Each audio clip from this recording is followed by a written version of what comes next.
How did we get here? Why are we here? And where are we going? Well, of course, the honest answer to those questions is, I don't know, and neither does anyone else. You know, we have a name for people who claim to know the answer to one or more of those questions. In fact, there are several words and several names for those people. None of them are a compliment, and one of them is Ken Ham, the founder, I think, and president of the Answers in Genesis and the face of the Creationist Museum and the Ark Atrocity, which is about to open. And so we're here this evening to talk about, well, what in the world is there about Kenneth Ham that would make anyone have any interest in what he has to say on any subject? And speaking of interesting things to say on any subject, my cohort and co-trickster Ed Golly is standing by. By the way, I'm Joe Reinhardt of Atheists of Florida. Ed, why don't you tell us a little bit about Atheists of Florida? Well, we're celebrating our 25th year this year. Well, actually, it'll be the beginning of next year, but so we've been around for a while. It's a statewide organization, nonprofit. Nobody takes any income from it. We publish newsletters regularly to tell you about our activities, which include these productions from our studio in South Tampa. We also offer free legal advice for state-church separation issues and a host of other good ideas for atheists. And the easiest way to reach us is at AOF.NGO, where you'll find our website, tell you more about Atheists of Florida. Joe? Yes, sir. All right, let's get back then to the question of Ken Ham. Why are we here? And what business is it at Ken Ham's? He's made it his business by sending out a series of tweets attacking the Reason Rally. The Reason Rally is coming up in Washington, D.C., June the 3rd and 4th. There'll be thousands of people there, celebrities, all kinds of luminaries, dignitaries in the secular field. We sincerely invite everyone to attend. But Kenneth Ham posted on his Facebook page as well that the Reason Rally is the world's largest atheist party. It's really a worship service, and that they worship man, worshiping the God of self. You know, we need to be calling atheism for what it is, a religion, an anti-God religion, a religion that exalts fallible human beings and fallible human reason. Let me correct myself on the actual total dates for the Reason Rally. It does actually run from the 2nd through the 5th, the main events being the 3rd and the 4th. So don't hesitate to get there early. Washington's a lovely city.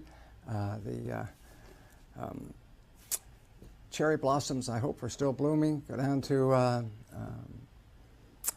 DuPont Circle and check out the Peace Street Beach. It's a great little town. So, Ed, you're familiar with the Creationist Museum, I'm sure. Yes, I am. I'm sure that the whole reason it was established as a museum is because it sort of gives a phony or false credibility to it. It's in keeping with, say, for example, the Museum of Natural History in New York City or the Museums of Science and Industry. The word museum starts to tell us that what's in here is actually true, factual, documentable evidence of something that either happened in the past or something that we can examine today. And so that obviously is the groundwork for calling it a museum. But by the same token that nothing is true just because it's written down, or nothing is true just because it's posted on the internet, in this kind of a museum, nothing is true. Of course, I've never been there, but I've seen pictures of it, and I know essentially what it's about. And it's a complete waste of time, as it attempts to give credibility to biblical stories that never happened, or are very, very loosely based on interpretations of events that may have happened. You know, if the place were merely the harmless joke that it ought to be, and the deserted former museum that it ought to be, it wouldn't really be a problem. But the fact that it gives credibility to a school of thought which undermines scientific thought is a very strong negative. Not just with creationism, but with stem cell research, women's health rights, the right to choose. I could go on, the list is substantial. I have a list ready for people who ask me, well, why are you upset about religion if you don't believe in it? What business is it of yours? And the business of mine is that I don't want to have to pay for it, and I don't want to live under their rules, and I'm tired of them getting special privilege just because they lay claim to some supernatural connection. You know, Ken Ham, I guess, to his credit maybe, and certainly to the state of Kentucky, he was set to get something, I don't know, huge, $50 million, $70 million.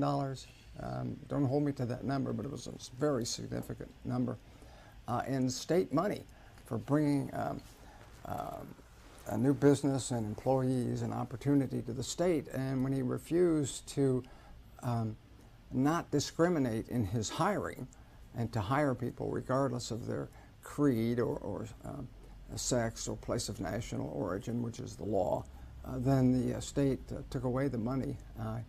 He claimed that they were persecuting him.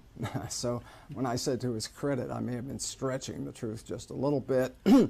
But that's a perfect example of religious privilege claiming to be persecuted because they're treated like everyone else on the planet, which is how they ought to be treated. By the way, Ed mentioned separation of church and state.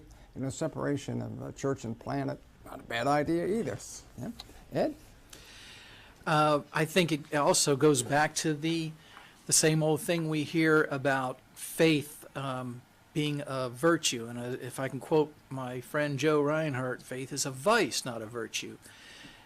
It's always, it goes back to this idea that by simply having enough faith, anything becomes truth. And that, of course, that is never reality.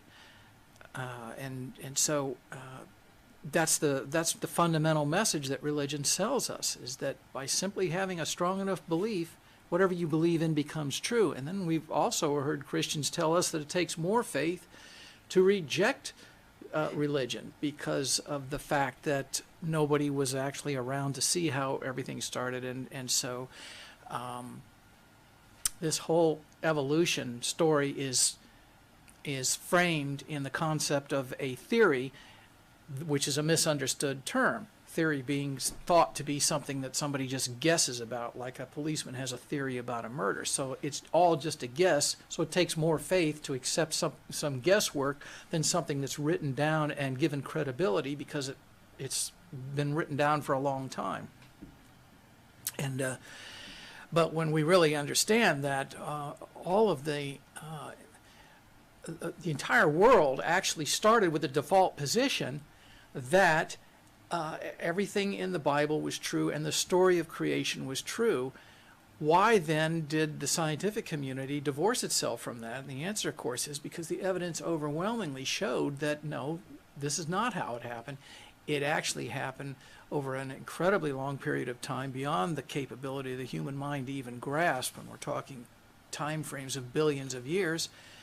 And the evidence showed clearly that this has been a very long process, that all life on the planet is related, not just walking, breathing things, but we're even related to oak trees and crabgrass and weeds.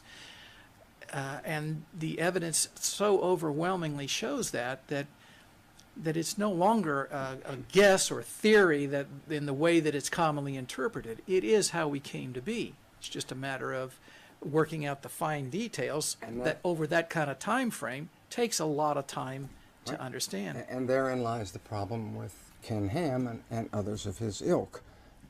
And that is that they retard the learning process. They have a very casual relationship, even a fleeting relationship between reality and the truth, and what they say or preach, at least, is their beliefs.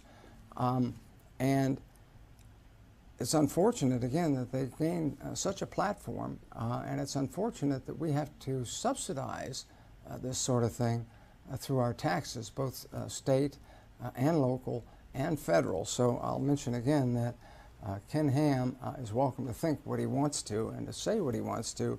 He is not welcome to do that at my expense, even a little bit. So brings up the question of faith as a proposition, because he talks about, oh, we're worshiping man and we're the great atheist party, and he goes on about how we work for Satan and things of that nature. But the question is faith even a virtue? I mean, it's by definition the absence of knowledge. It's ignorance. I don't know of any other group on the planet that holds up ignorance as an accomplishment, which is basically what faith says, that you've achieved a great deal simply because you know nothing about it, that you're willing to accept it without question or investigation or without any effort. And granted, you have to do everything that the Almighty tells you once you become a member of the group, but becoming a member of the group requires no thought other than to say, hey, I'm in. You know? Kind of the interesting, thought is the deed. too, that he defines the term atheism instead of asking atheists what we really are, right? Yeah, and right. Gets it completely wrong. On purpose, I think, which Oh, is absolutely. even more insidious and is more, is another example of what I meant to say earlier, which is that Ken Ham, apart from being a full-time douchebag, is a very ugly individual. Not just his physical presence, but his ethical presence. It really is ugly. It's scarred. Yeah, and it goes back to the concept that we hear a lot as atheists, that everybody needs to believe in something. So if you don't believe in one God, don't you believe in another, or some kind of a spiritual concept to guide your life? No, we don't need to do that. There is no requirement that anybody believe in anything or worship anything. And as we get an increasingly better understanding of our place in the cosmos and how life is formed and how we interact, there's an increasingly diminished need for any of these belief systems, because they really offer us nothing except the fantasy of faith. And all are unproven, which is kind of amazing when you think of how much we've learned about how the universe works and how the world works. We've never seen any evidence of any angel, any heaven, any soul, any God, or any of the attendant fantasies that go along with these beliefs. Why can't we find this evidence? Simply because it doesn't exist. So as atheists, we understand that these are all concepts that were just dreamed up by people who lacked the science to understand the foundation of the world and where they were in the entire scheme of things. And they made up the best answer they could come up with. It sounded logical to them. It still does to people today. And paid well. Yes, made a lot of people a lot of money, but it was wrong. Well, there are a lot of other benefits just besides the money. There's I suppose there's some self-esteem, although I think there are a lot of people who secretly feel guilty of themselves because they know they're lying through their teeth. But the priest class was always the best fed. They were always the last to have to go out and risk getting their head shot off or chopped off. They always had plenty of time to spend ministering to the women folk. So, it was a pretty good job, particularly back when your only other choice was to be a serf or a soldier. So, there's reasons for it to be attractive, and it's attractive today because it's a great way to make a good buck.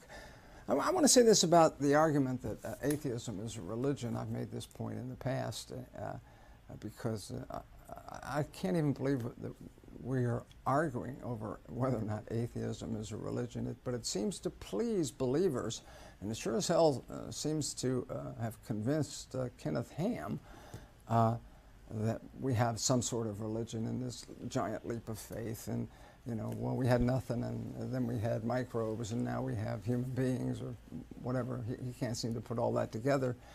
But even if we're wrong, we could very well be wrong. But unlike Kenneth Ham, I'm willing to change my mind.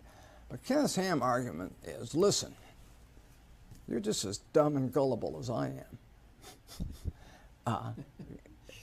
Maybe even more so, if that's possible, because you have faith, which, if I have faith, is a virtue, and if you have faith, it's a vice. Hypocrisy just isn't adequate to describe that point of view. Total flaming stupidity gets close, but I think it's more deliberate. I think it's more a matter of cynicism, and it's more a matter of the fact that Ken Ham understands it very well, but he's cynical enough to think that his audience doesn't, and I'm cynical enough to say that many of them appear to not be able to tell the difference. He seems to be doing quite well for himself in the here and now. I don't know about the hereafter. Yeah. Neither does Ken Ham. Well, I can say that we are probably making a little bit of progress in this culture. If we look back maybe, 80 years and beyond that, we lived in a culture of more rural communities where there was always pressure on the entire citizenry to attend churches, to be religious, and never to question it. So religion had an ironclad grip on the entire culture. Europe got away from it sooner than we did, maybe because of incidents that happened in their history, and maybe because they were closer to the nightmare that was caused by religious control of societies, an era when the Bible really dominated all of Western Europe's entire governing structure, which was appropriately called the Dark Ages. There was no advance in any kind of sciences. There was no advance in things like civil rights or liberties. Those terms did not exist. The cultures were all framed in kingdoms and stayed that way for generations, where virtually nothing changed, no advances in education and so on. And so when this country, of course, was founded and we laid the framework for getting away from that, it's kind of interesting to me that the rest of Europe sort of followed suit with the concept of a democratic government, but then we didn't follow them when they started to wean themselves off of religion. So there's still a lot of it in the culture, but I think it's losing its grasp, and wouldn't you agree with me, Joe, because of the internet and because of the ease in questioning these issues. In a smaller community, in a church, when one questions things that don't make any sense about the religion, they're pretty much told to just accept it on faith, and it's a good thing to do that. But now anybody can sit home and question these things through the internet and find out what atheists really are instead of what some cretin like Ham tells us they are, and make informed decisions about whether or not to accept these religious ideas. Well, first of all, Ken Ham is just another example in the opening salvos of the war on atheism. I don't know about the war on Christianity. I don't read about anybody firebombing any manger scenes or anything of that nature. None in this country ever, as far as I can recall. But the fact that their numbers are slipping, that their recruits are becoming less susceptible to the message, that their revenues, of course, since they produce nothing of value, at least Ken Ham has a couple of museums where he can charge people to get in. But I won't call that producing anything of value, but at least it produces a revenue stream. Most religious setups, business plans are completely parasitic and based upon the kindness of others.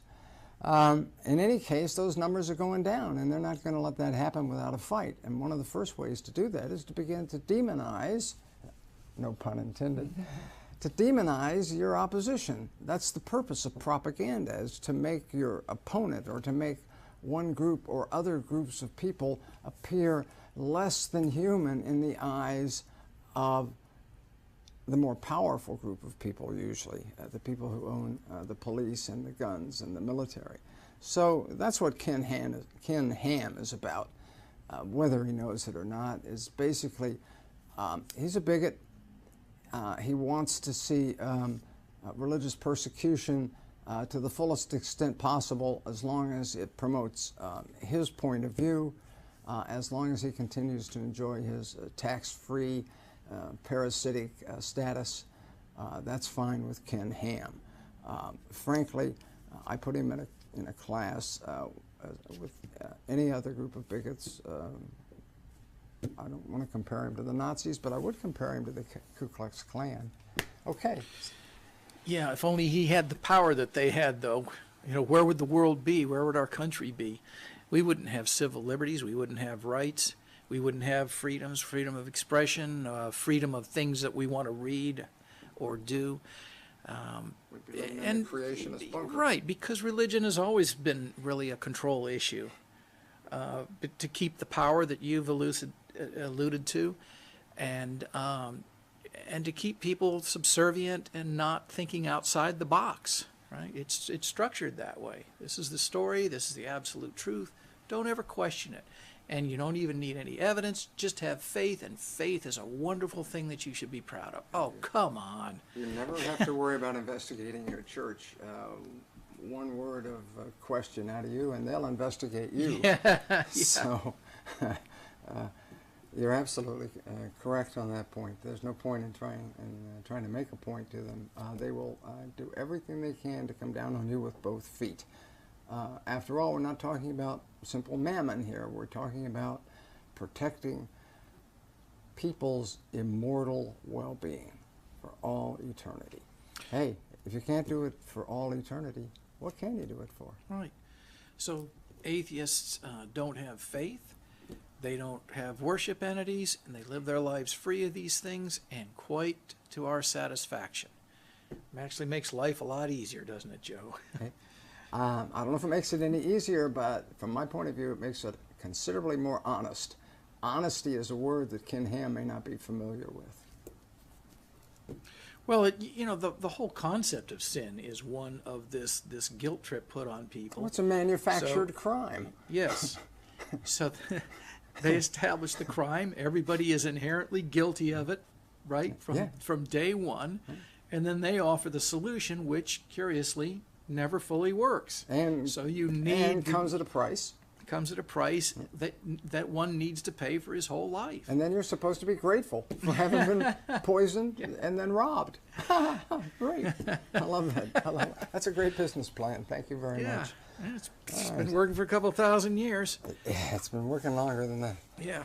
Okay. Okay, what else we got?